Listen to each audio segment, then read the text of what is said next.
Welcome to my dear friend. आप लोगों को हमारे YouTube channel Saurabh and Kundan class में एक बार फिर से स्वागत है। आज हम बात करेंगे रीजनिंग में, जिसमें पढ़ेंगे कैलेंडर। कैलेंडर में होता क्या है? ईयर, मंथ, वीक और डे होते हैं। एक साल में 12 मंथ होते हैं। इस 12 मंथ में 365 दिन या तो 366 दिन होते हैं। ठीक है, हमें पता है कि एक सप्ताह में 7 दिन होते हैं। हमने क्या किया, 365 में 7 से भाग देंगे। जब 365 में हम 7 से भाग देंगे तो 52 सप्ताह आएगा और एक आपका ऑड डे बचेगा। उसी तरह 366 में अगर हम 7 से भाग देंगे तो 52 सप्ताह होगा और 2 ऑड डे बचेगा। 365 दिन जब भी होगा वो हमेशा जनरल ईयर की बात करेगा और 366 दिन जब भी होगा वो हमेशा लीप ईयर की बात करेगा। अब हमें कैसे पता चलेगा कि कौन सा ईयर जनरल ईयर है और कौन सा ईयर लीप ईयर है? हम जानेंगे जनरल ईयर और लीप ईयर के बारे में। ईयर दो तरह का होता है, एक होता है आपका जनरल ईयर और एक होता है लीप ईयर। अगर हम जनरल ईयर की बात करें तो जनरल ईयर में 365 दिन होते हैं, जबकि लीप ईयर में 366 दिन होते हैं। अब हम पता करेंगे जनरल ईयर क्या होता है और लीप ईयर क्या होता है। सबसे पहले हम बात करेंगे जनरल ईयर। जनरल ईयर होता क्या है? वैसा वर्ष जो 4 से या वैसे शताब्दी वर्ष जो 400 से विभाजित न हो उसे जनरल ईयर कहा जाता है। जैसे एग्जांपल 1995। अगर हम 1995 की बात करें तो ये 4 से डिवाइड नहीं होता है। 1783 ये भी 4 से डिवाइड नहीं होगा। लेकिन जैसे हम 1900 की बात करें, ये सेंचुरी ईयर हो गया, तो हम इसे डिवाइड करेंगे 400 से। ये 400 से डिवाइड नहीं होगा, तो ये सारे मेरे क्या हो गए? जनरल ईयर हो गए। उस तरह अगर हम बात करें लीप ईयर, वैसा वर्ष जो 4 से या वैसे शताब्दी वर्ष जो 400 से विभाजित हो उसे लीप ईयर कहा जाता है। जैसे 2016 अगर हम 4 से भाग देंगे तो कट जाएगा, ये मेरा लीप ईयर होगा। 1996 में 4 से भाग देंगे तो ये लीप ईयर होगा। ये 2000 सेंचुरी ईयर है, हम इसे भाग देंगे 400, ये 400 से भी क्या हो जाएगा? डिवाइड हो जाएगा, तो ये मेरा क्या बन गया? Leap year. ध्यान से नोट, किसी भी दिन में 7 जोड़ने या घटाने पर वही दिन प्राप्त होता है, ये हमेशा ध्यान रखना। सप्ताह में 7 दिन होते हैं। अब किसी भी दिन में अगर हम 7 जोड़े या 7 घटा दें पुनः वही क्या होगा? दिन प्राप्त। जैसे मान लिया हमने एग्जांपल में ले लिया Monday, Tuesday, Wednesday, Thursday, Friday, Saturday और संडे। जैसे हमने क्या कि 1 तारीख को मंडे है, तो 1 तारीख को जब मंडे है तो अगला मंडे कब आएगा? तो 1 में अगर हम 7 जोड़ेंगे तो अगला मंडे आ जाएगा। मतलब 1 में अगर हम 7 जोड़ेंगे तो 7 और 1 कितना हो जाएगा? 8। तो 8 तारीख को क्या हो जाएगा? मेरा मंडे हो जाएगा। जब 1 को मंडे हुआ, 2 ट्यूसडे होगा, 3 Wednesday, 4 Thursday, 5 Friday, 6 Saturday, 7 Sunday और 8 तारीख को मेरा क्या हो जाएगा? मंडे।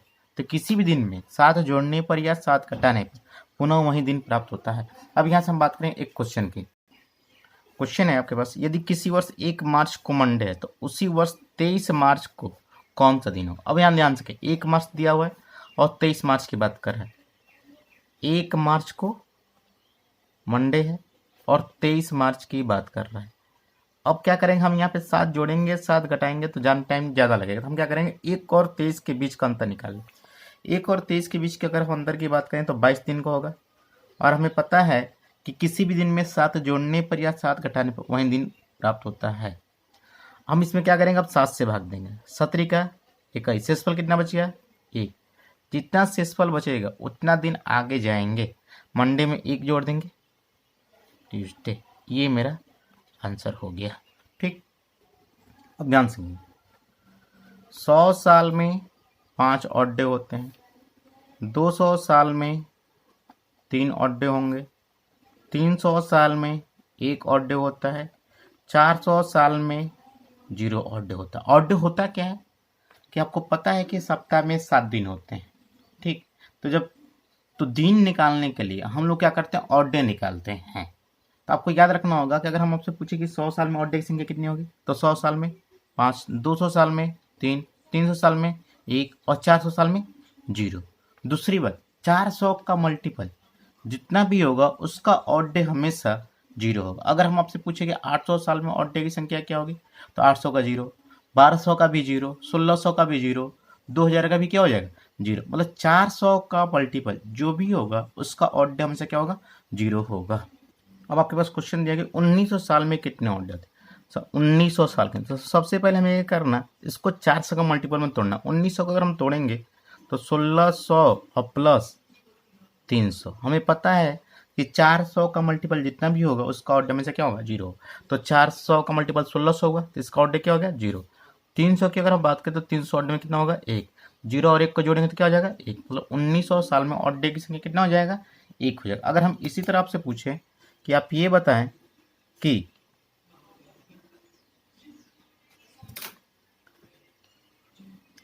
1700 साल में ऑड डे की संख्या क्या होगी, तो 1700 को तोड़ेंगे तो 1600 प्लस 100।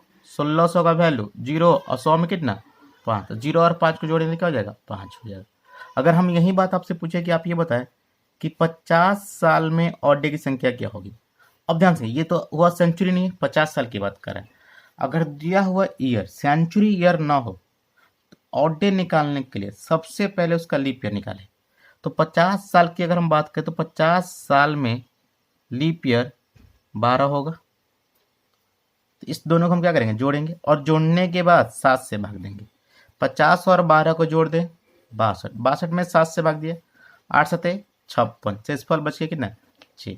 जो शेषफल बचेगा वही मेरा क्या हो गया, ऑड डे हो गया। अगर हम इसी तरह से बात करें, हम ये बात करें कि आप ये बताओगे 40 और साल में ऑड डे कितने होंगे, तो 40 साल में लीप ईयर की संख्या 10 बट्टा क्या करेंगे, 7। 40 10 50, 50 में 7 से भाग देंगे, 7 सते 49, शेषफल 1। ये मेरा क्या बन गया, ऑड डे हो गया। बस इसी ऑड डे के द्वारा हम लोग दिन डिसाइड कर सकते हैं कि कौन सी तारीख को कौन सा दिन था। अब हम यहाँ से बात करेंगे एक क्वेश्चन की। अगर आपके पास क्वेश्चन दिया हुआ है कि आप ये बताएं कि 1 जनवरी 2015 को कौन सा दिन था। अगर आपके पास ये क्वेश्चन दे दिया तो सब ध्यान से देखेंगे। 1 जनवरी 2015 की बात कर रहे हैं। सबसे पहले हम क्या करेंगे, 2015 में सेंचुरी ईयर को अलग करेंगे और नॉन सेंचुरी को अलग करेंगे। अगर 2015 की बात करें तो इसको हम लोग 2000 प्लस 15 लिख सकते हैं, ठीक है।